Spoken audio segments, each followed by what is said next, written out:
বন্ধুরা, আজকে বানালাম মুড়ি ঘন্ট। বাড়িতে মাছের মাথা ছিল, ভাবলাম এটা দিয়ে আজকে একটা তোমাদের সামনে রেসিপি নিয়ে আসি।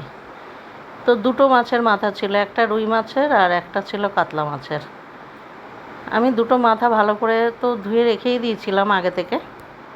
তো মাথা দুটোর মধ্যে আমি এখন নুন আর হলুদ দিয়ে মেখে নেব।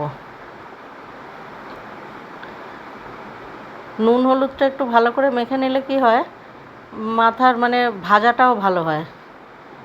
মাথাগুলো আমি ভেজে নিলাম। এবারে আমি মশলা দেব, এর মধ্যে আদা, জিরে, লঙ্কা, হলুদ। তো যেহেতু এগুলো গুঁড়ো, আমি গুঁড়ো মশলাটা ডাইরেক্ট আমি তেলে দিই না, দিলে পুড়ে যায়। আমি এই জন্য যখন আদা বাটি, মিক্সির মধ্যে একেবারে আদা, জিরে যা যা মশলা দিই একবারে দিয়ে বেটে নিই। এটা পুরো বাটা মশলার স্বাদও আসে রান্নায়। তো আমি এখানে লঙ্কা গুঁড়ো আর হলুদ গুঁড়ো, জিরে গুঁড়ো দিয়েছি আর আদা দিয়েছি, বেটে নিয়েছি। আমি এখন কড়াইতে তেল দিলাম। এবারে আমি মাথাগুলোকে ভেজে নেব।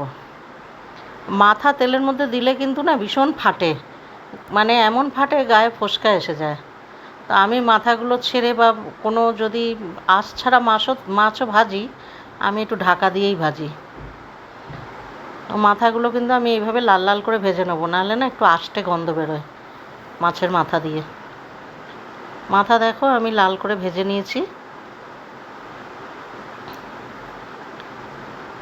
ভালো করে আগে কিন্তু মাথাগুলো ভেজে নিতে হবে, নাহলে কিন্তু একটু গন্ধ বেরোয়। তারপরে আমি ওই তেলের মধ্যে আর তেল দিলাম না, ওই তেলের মধ্যে দুটো তেজপাতা দিয়ে এরকম স্কোয়ার করে আলু কেটে রেখেছিলাম, আলু দিলাম।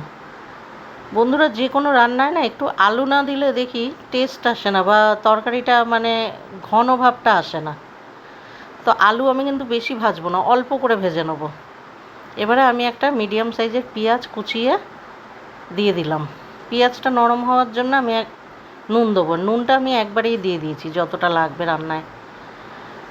পেঁয়াজটা নরম হয়ে গেছে, আমি এবারে যে মশলাগুলো বেটে রেখেছিলাম আমি এবারে ওগুলো দিয়ে দেবো। পুরো মনে হচ্ছে যেন শিলনোড়ায় বেটেছি মশলাটা। এইটাতে কিন্তু রান্নায় একটা আলাদা স্বাদ আসে, নাহলে সোজাসুজি যদি তেলের মধ্যে দিয়ে দিই গুঁড়ো মশলা, একটা পোড়া পোড়া ভাব আসে। মশলাটা আমার ভালো করে কষিয়ে নিয়েছি। আমি এবারে এর মধ্যে দিয়ে দেবো চিনি। একটু পেঁয়াজ, আদা, রসুনের রান্নায় না একটু চিনি দিলে স্বাদটা কিন্তু একটু অন্যরকম আসে, ভালো আসে, নাহলে একটু নোনতা ভাবটা বেশি লাগে। ভালো করে কষিয়ে নিয়েছি। এবারে যে মিক্সিতে মশলাটা বেটেছিলাম ওই জলটা একটু দিয়ে দিলাম।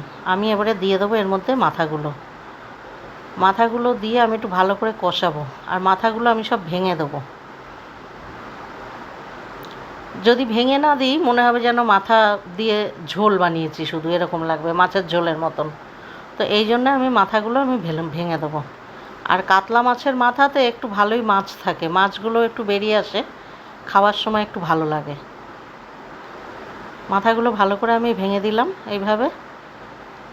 আমি এবারে কি করেছি, একটু ঘিয়ের মধ্যে গোবিন্দভোগ চাল, যেমন 3 টেবিল স্পুন হবে গোবিন্দভোগ চাল, বেশি না, বেশি পড়লে না ভাত ভাত হয়ে যায়। তো ঘিয়ের মধ্যে আমি এইভাবে গোবিন্দভোগ চালটাকে ভেজে নিয়েছি, নিয়ে এবারে এটার সঙ্গে ভালো করে মিক্স করে নেব। নিয়ে আমি এবারে 1 গ্লাস মতন গরম জল এটায় দেব। এত কষানো মশলায় না ঠান্ডা জল দিলে স্বাদটা একদম বাজে হয়ে যায়, ফ্যাকাশে ধরনের স্বাদ হয়। তা আমি এই জন্য গরম জল করে 1 গ্লাস গরম জল দিয়ে দিলাম, বেশিও দেবো না। দিয়ে ঢাকা দিয়ে দেবো 5 মিনিটের জন্যে, আর ফ্লেমটা অল্প রাখবো। 5 মিনিট বাদে ঢাকাটা খুলেছি। এখানে আলুও সেদ্ধ হয়ে গেছে, গোবিন্দভোগ চালটাও সেদ্ধ হয়ে গেছে, আর তরকারিটা বেশ মাখা মাখা হয়েছে। বন্ধুরা, আমি গ্যাসটা বন্ধ করে দিলাম। আমার মুড়ি ঘন্টটা রেডি হয়ে গেল। রেসিপিটা কেমন লাগলো অবশ্যই কমেন্ট করে বলবে। ভালো লাগলে কিন্তু একটা লাইক করো। একবার বানিয়ে দেখো এভাবে, ভীষণ ভালো হয় খেতে। আশা করি ভালো লাগবে। আর আমার পেজটা একটু ফলো করে আমার পাশে থেকো।